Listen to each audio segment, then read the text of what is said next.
எல்லாரும் எப்படி இருக்கீங்க? உங்களுக்கு ஒண்ணு தெரியுமா? இந்த தவளைய பிடிச்சு கொண்டு வந்து ஒரு தண்ணீல வச்சு, ஒரு பாத்திரத்துல விட்டுட்டு, அப்படியே தூக்கி ஒரு அடுப்புக்கு மேல வச்சு கீழ ஹீட் பண்ணா, இந்த தவளை என்ன செய்யும் தெரியுமா?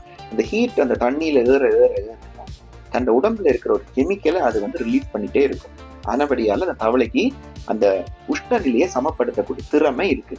ஆனா, ஒரு கட்டத்துக்கு மேல அந்த தவளை நினைக்கும், இனி இந்த தண்ணீல இருந்தா செத்து போயிடுவேன். ஆனா அப்ப இயற்கையா அதற்குரிய குணம் ஜம்ப் பண்றது தானே. எவ்வளவு ட்ரை பண்ணார் அதுல ஜம்ப் பண்ணல, அது அப்படியே செத்து போயிடும். என்ன காரணம் தெரியுமா? அதோட எனர்ஜிய அது அதுக்குள்ள பேலன்ஸ் பண்ணி அது வெளியில விட்டதால ஜம்ப் பண்ண வேண்டிய டைம் கிடைக்காது, அதை ஜம்ப் பண்ணிடாது.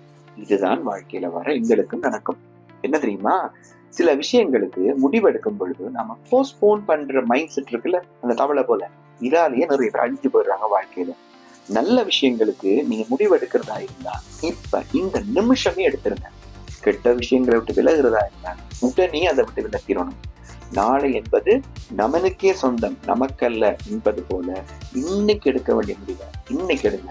தயவு செய்து போஸ்ட்போன் பண்ணாதீங்க. இந்த போஸ்ட்போனிங் மைண்ட் செட்டை விட்டு விலகி இருந்தீங்கன்னா வாழ்க்கை ஒரு நாளும் சக்சஸ் ஆகும். Have a nice day.